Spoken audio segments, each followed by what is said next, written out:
है। और देखिए इस वक्त की बहुत बड़ी खबर, ईरान ने अब तक का सबसे बड़ा हमला किया है अमेरिका के बेस पर, खास तौर पर जॉर्डन में। और ईरान की जो डांसिंग मिसाइल कहते हैं, जिसे जिगजैग मिसाइल्स भी कहा जा रहा है, उस डांसिंग मिसाइल ने ऐसी तबाही मचाई है जॉर्डन में, जिसके अब जो तस्वीरें सामने आ रही हैं और जो ईरान दावे कर रहा है उसके मुताबिक देखिए ईरान ने बहुत बड़ा दावा किया है। ईरान ने यह कहा है कि जॉर्डन में दर्जनों अमेरिकी सोल्जर्स मार दिए गए हैं।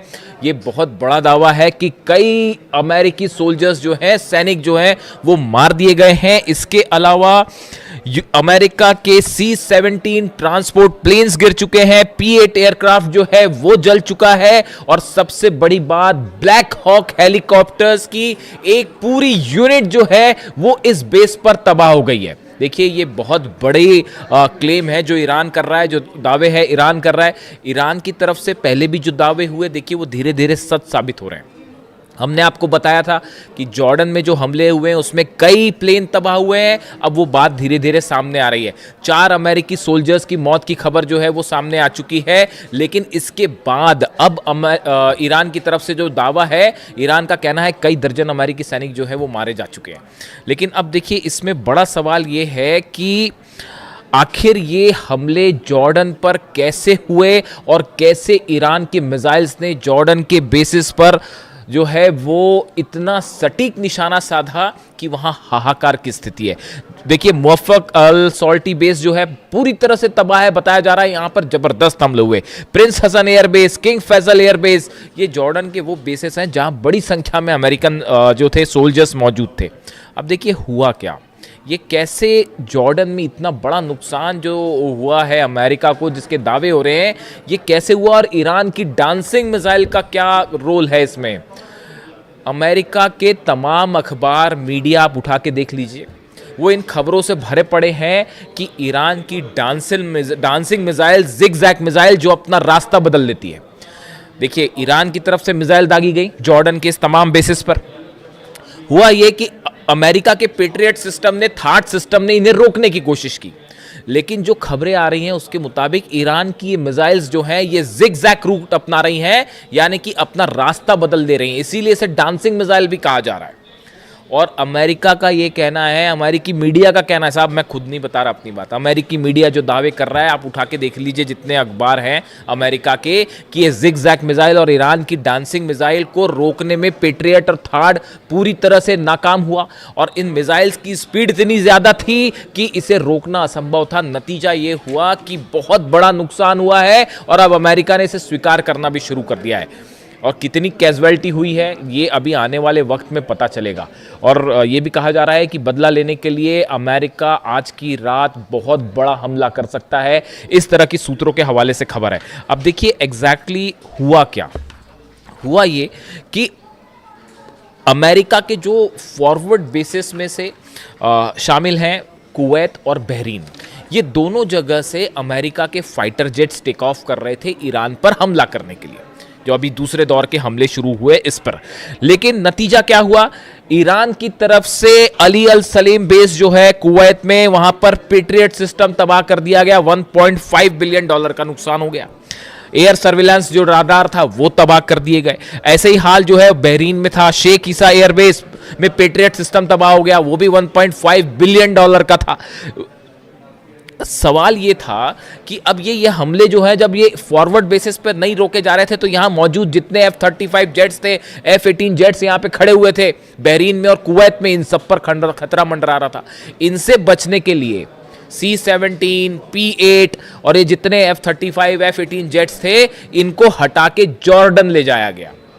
इनको हटा के जॉर्डन ले जाया गया। जॉर्डन से ईरान की दूरी ज़्यादा है बजाय कुवैत के और बहरीन के, तो इन हालात में इनको जॉर्डन ले जाया गया। अब जॉर्डन जो है वो मुख्य सेंटर बन गया ईरान के अगेंस्ट हमलों का, और जितने जेट्स टेक ऑफ कर रहे थे वो जॉर्डन से टेक ऑफ कर रहे थे। और जो अलग अलग हमले हुए, खासतौर पर ईरान की ब्रिज पर हमले हुए, टनल्स पर हमले हुए और एनर्जी सेंटर्स पर हमले हुए, उसका नतीजा ये था कि ईरान ने पलटवार शुरू किया। और सबसे बड़ा जो टर्निंग पॉइंट था वो ईरान शहर में जो ईरान के सैनिकों पर हमला किया गया, वहाँ से ईरान की सेना का गुस्सा भड़क गया और अब निशाने पर आ गए जॉर्डन के बेसिस, यानी बहरीन और कुवैत से बड़े हमले शुरू हो गए जॉर्डन पे। और ईरान ने, देखिए मैंने आपको पहले ही कहा था कि जैसे जैसे जंग आगे बढ़ेगी ईरान अपनी सबसे खतरनाक मिसाइल्स निकाल के हमले शुरू कर देगा। अब पेट्रियट और थार्ड लगे हुए हैं, सबको पता था कि पूरा जोर लगा दिया अमेरिका ने जॉर्डन में अपने बेसिस बचाने के लिए।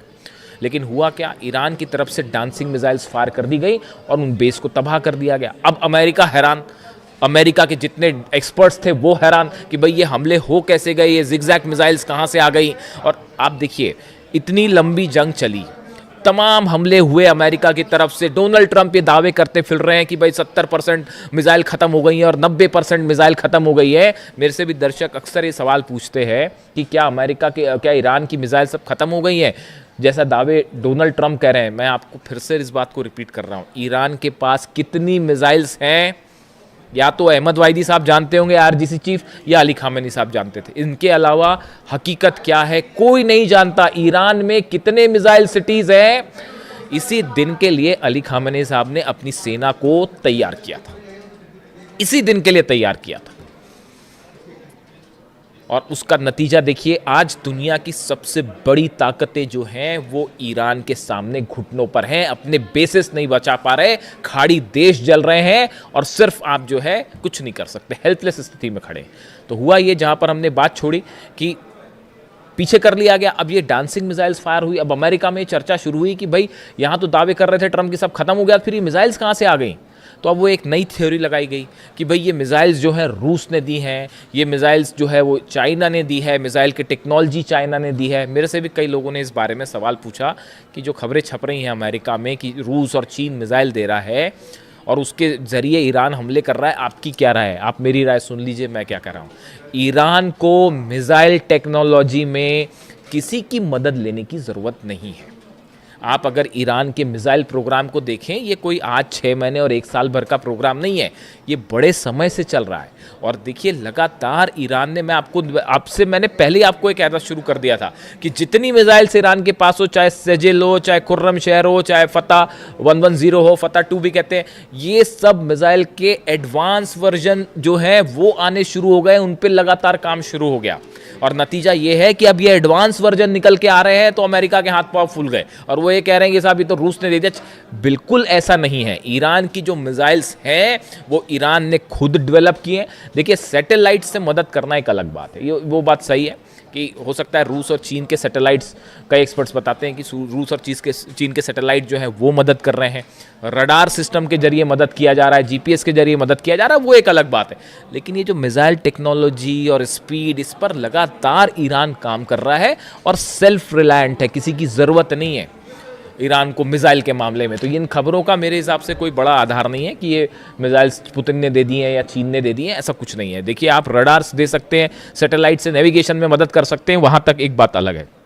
अब नतीजा ये हुआ कि जब ये मिसाइल्स फायर की गई तो पूरा का पूरा अमेरिकी सेना इस बात को लेकर हैरान थी कि इतनी जल्दी इतनी स्पीड से, अगर आप मैक 4 से मैक 11 के बीच में, यानी आवाज़ से 5 से 11 गुना के बीच की रफ्तार से मिसाइल्स बरस रही हैं, उसको कैसे कोई पेट्रियट सिस्टम रोक पाएगा। और नतीजा ये हुआ कि कई जगह जो है वो पेट्रियट सिस्टम जहां लगे थे उनके ठीक ऊपर मिसाइल्स गिरी हैं, थार्ड सिस्टम जहां लगे थे उसके ठीक ऊपर मिसाइल्स गिरी हैं।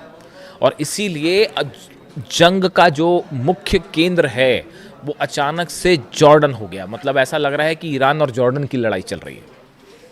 और वो तस्वीरें जो आ रही हैं, देखिए तस्वीरें वायरल हो जाती हैं। जॉर्डन में जो लोग हैं, मैं एक वीडियो देख रहा था उसमें बड़े हैरान करने वाली बात थी कि जॉर्डन के कुछ लोग खड़े हुए हैं, उसमें एक शख्स वीडियो बना रहा है, ईरान की तरफ से मिसाइल्स फायर की जा रही हैं, जॉर्डन पर मिसाइल गिर रही है और वो इस बात की खुशी जता रहा था कि ईरान की मिसाइल्स जो अमेरिका की बेस पर गिर रही हैं। ये जॉर्डन का शख्स जो है, जॉर्डन के लोग उसमें खुशी मना रहे थे, ईरान के साथ खड़े दिखाई दे रहे थे। देखिए ये सब अधिकांश खाड़ी देशों का ये हाल है। आज भी हकीकत ये है कि अगर आप एक जनमत संग्रह करा लें, प्लेबिसाइड करवा लें कि खाड़ी देशों में जो अरब देश हैं उनकी जनता क्या चाहती है, मेजॉरिटी जनता जो है वो ईरान के साथ खड़ी है साहब। उन सबको इन बात की तकलीफ है कि अली खामेनी साहब को असैसिनेट किया गया। लीडरशिप जो है खाड़ी देशों की वो अमेरिका के साथ हो सकती है, लेकिन जो आम जनता की राय है, जो जैसा कि सोशल मीडिया पर ट्रेंड करता है, जो उससे देख के जो अंदाज़ा लगता है वो ये लगता है कि बाय एंड लार्ज जो अरब देश है, इसकी जो आम जनता है वो अब भी ईरान के साथ खड़ी है। सब देख रहे हैं कि बड़ी बड़ी ताकतें मिलकर ईरान को झुकाने की कोशिश कर रही है। ईरान अपने दम पे न सिर्फ लड़ रहा है बल्कि मुंह तोड़ जवाब दे रहा है साहब। तो हकीकत ये है कि जॉर्डन जो है वो और देखिए ब्लैक हॉक यूनिट को लेकर बड़ी जो जहाँ पर देखिए जो डिस्ट्रक्शन हुआ है, जो ईरान की तरफ से दावे आए, बड़े स्पेसिफिक दावे हैं वो। एक तो ईरान की तरफ से कहा गया है Islamic revolutionary guard corps says it launched ballistic missile at US C-17 transport plane and P-8 aircraft at Aqaba airport in Jordan, claiming several were heavily damaged, कई डैमेज हो गए, ये एक क्लेम था। दूसरा क्लेम आया कि जो ब्लैक हॉक हेलीकॉप्टर्स हैं अमेरिका के, जो कई जगह ऑपरेशन में इस्तेमाल होते हैं, खासतौर पर मिलिट्री ऑपरेशन में। अब ये भी बड़ी गौर करने की बात है। मैं कल सुबह आपको एक बड़ा खुलासा करूंगा, कल सुबह कोशिश करूंगा जल्दी वीडियो ले आऊं आपके लिए। सुबह ये खबरें आ रही हैं कि जो ब्लैक हॉक हेलीकॉप्टर्स हैं, देखिए इनका इस्तेमाल ग्राउंड ऑपरेशन के लिए बहुत ज़्यादा किया जाता है। ग्राउंड ऑपरेशन के पहले या ग्राउंड ऑपरेशन के दौरान सोल्जर्स को नीचे उतारने पर, ग्राउंड ऑपरेशन के पहले स्ट्राइक्स करने पे, इसमें बहुत ज़्यादा इस्तेमाल होता है ब्लैक हॉक हेलीकॉप्टर्स का। जॉर्डन में बड़ी संख्या में ब्लैक हॉक हेलीकॉप्टर्स मौजूद थे, जो इस ओर इशारा कर रहे हैं कि ग्राउंड ऑपरेशन की तैयारी है। ये बात ईरान अच्छी तरह से समझ रहा है। नतीजा ये हुआ, डांसिंग मिसाइल्स ने ब्लैक हॉक का डांस करवा दिया साहब। और वो जो है बड़ी संख्या में ब्लैक हॉक हेलीकॉप्टर्स जॉर्डन के बेसिस पर तबाह हुए हैं, ऐसे दावे ईरान कर रहा है। और ये जो स्ट्राइक्स हुई हैं, इस स्ट्राइक्स के बाद अब ये माना जा रहा है, देखिए बड़ा नुकसान है, सोल्जर्स मरे हैं, बेसिस तबाह हुए हैं। पिछली बार जो जंग हुई थी, जो इस सीज फायर के पहले की जो जंग थी, उसके जो आंकड़े आए, 428 अमेरिका की अलग अलग संपत्तियां थी, प्रॉपर्टीज थी, जिसमें सब शामिल थे अलग अलग, उन सबको जला दिया गया ईरान की तरफ से। यानी आप दूसरे सरल शब्दों में कहें, अमेरिका के 428 ठिकाने ऐसे हैं, जैसे एयरपोर्ट हो गया, मिलिट्री बेस हो गया, एम्यूनिशन रखने की जगह हो गई, सोल्जर्स जहां पर रुकते हैं, बैरक्स हो गई, ऐसे करीब 428 ठिकाने अमेरिका के ईरान ने जला दिए थे। ये जो सीज फायर का खेल डोनाल्ड ट्रंप खेलते हैं, ये क्यों खेलते हैं आप बताइए? अगर जंग जीत रहे होते अब तक कब्जा कर लिया होता साहब, अंदर घुस के, जैसे इराक में किया, जैसे अफगानिस्तान में किया, बाद में फिर बाहर निकलना पड़ गया, वो एक अलग बात है।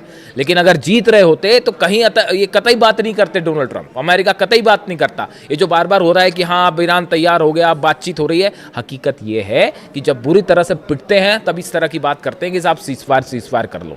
बड़े सारे एक्सपर्ट्स की ये राय है कि अमेरिका तब सीज फायर की बात करता है या टॉक्स की बात तब करता है जब ऐसा लगता है कि हारने लगा, और एक बार फिर वही स्थिति बनने लग गई है। जितना नुकसान हुआ है, देखिए ये बात साफ है, आप एयर स्ट्राइक्स करके ईरान को नहीं दबा सकते, नहीं हरा सकते, हराने का कोई सवाल ही नहीं है। अब हॉर्मूज में 2 जहाज देखा आपने किस तरह से ठोक दिए फिर से, तो हॉर्मूज पूरी तरह से ईरान के कंट्रोल में है। और अब खाड़ी देशों में बड़े missiles, dancing missiles, zigzag missiles, जिनका इस्तेमाल हो रहा है, इसकी कोई काट किसी के पास नहीं है।